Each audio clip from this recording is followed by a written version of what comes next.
So this is the Lamborghini Huracán Sterrato, the final swan song for the Lamborghini Huracan before they retire that glorious 5.2 litre naturally aspirated V10 engine. Let's go and find out what it's all about.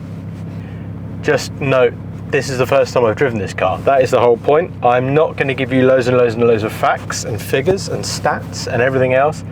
This is purely what it feels like to drive for the first time, as if you were driving this car for the first time.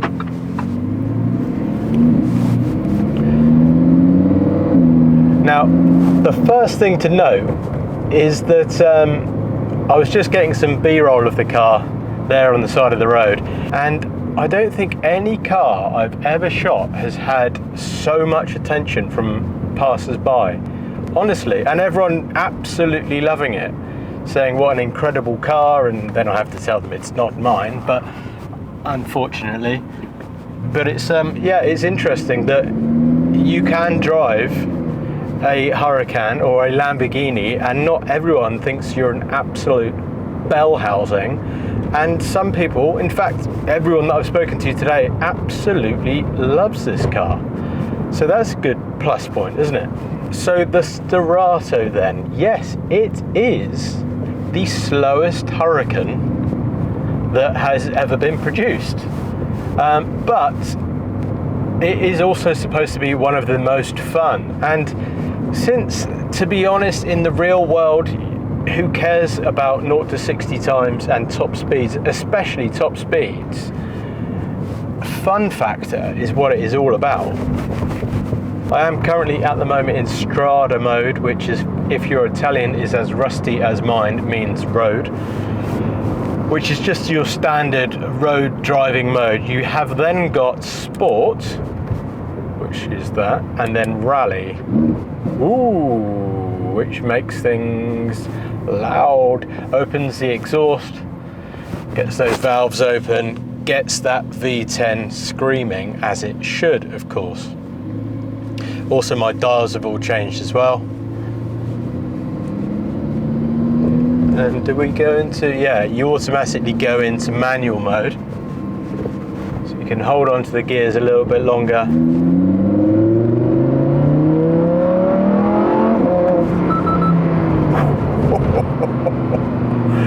Oh, wow. I mean, you could get yourself into some big trouble in this car. That was just, you know, 1/10 of a throttle input and up to 30 miles an hour, and it sounds that good. You know, it really is an intoxicating sound, that V10. I actually used to own a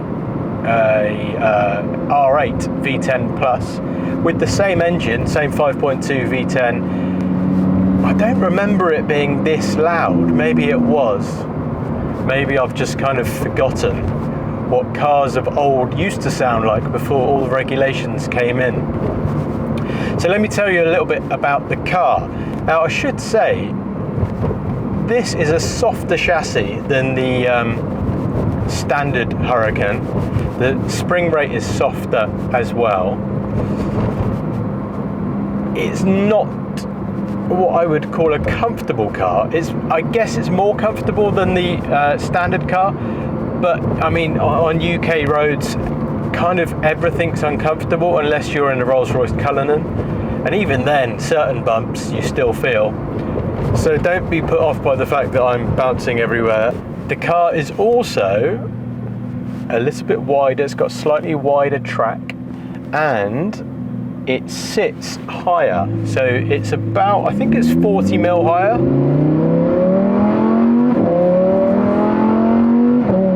Oh my word, that is absolutely outrageous. That noise.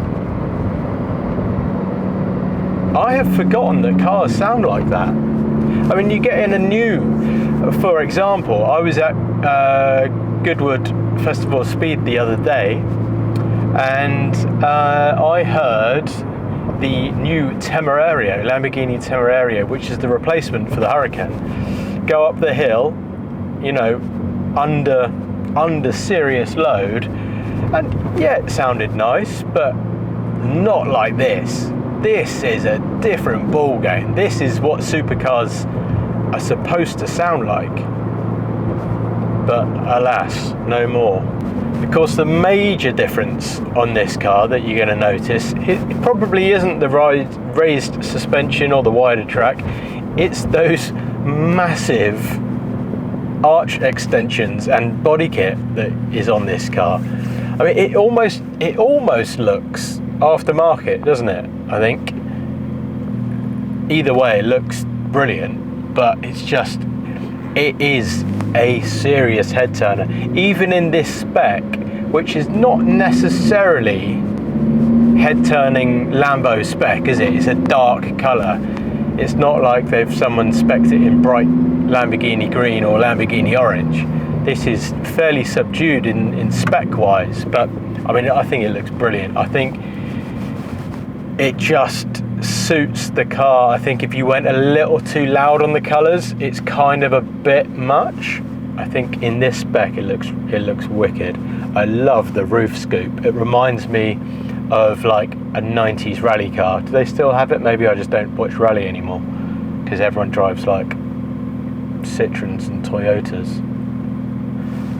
Where in the good old days it was Imprezas and Evos, wasn't it? I don't know if you can see from where you're sitting, but you can't see out the back window at all. Like, you can't much in the standard Huracan. It's kind of, you're looking through glass and slats, but you can kind of see out just. You can't. It's completely blacked out back there, thanks to the massive roof scoop air intake. Seating position, as always with Huracan, is bang on. These carbon fibre bucket seats are surprisingly comfortable for the way they look. They look like they'd be a lot harder, proper bone shakers, but they're fairly comfortable. God, it's brutal. It's absolutely brutal, this car. Even just, you know, just tickling it. So good, so powerful, such drama, such theatre. This is what is missing from modern cars. I know this is a modern car, but you know, it's the last of the old school, if you like. They're just not as involving. They're not as exciting anymore. If I had the money, I would buy one of these and take it out once in a while, because in 20 years time, 10 years time, this sort of thing will be gone forever. I mean, I'm driving through Sandbanks now, which, if you don't know the area, it's a incredibly wealthy area. I think it's one of the most wealthy areas in the world, and still everyone that I'm driving past is looking at me open-mouthed, gawping at me.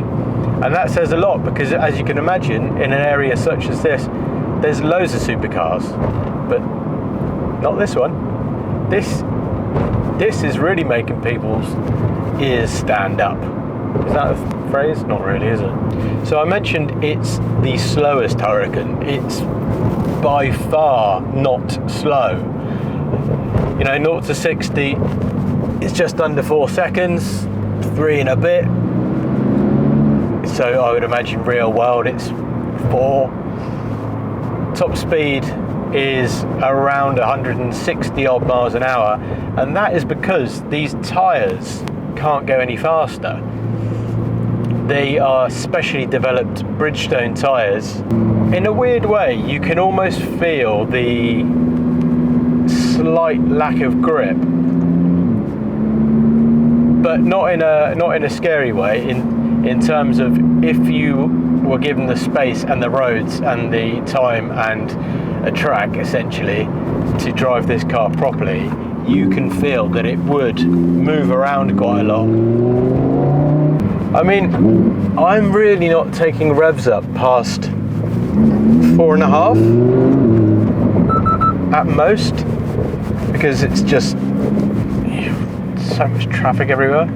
But this revs to 8,500 RPM.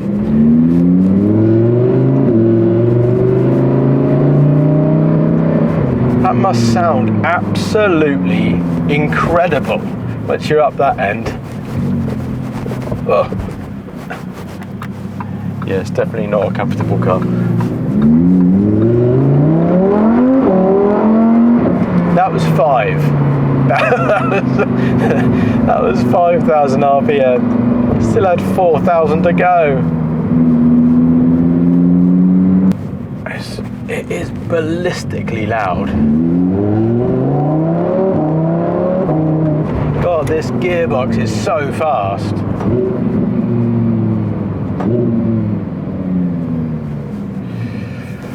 Wow, what a special thing this is.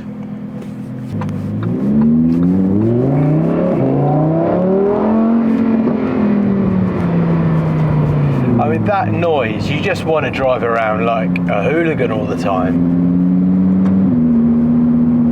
So I better put it back in to Strada and just calm down a minute before I get into trouble.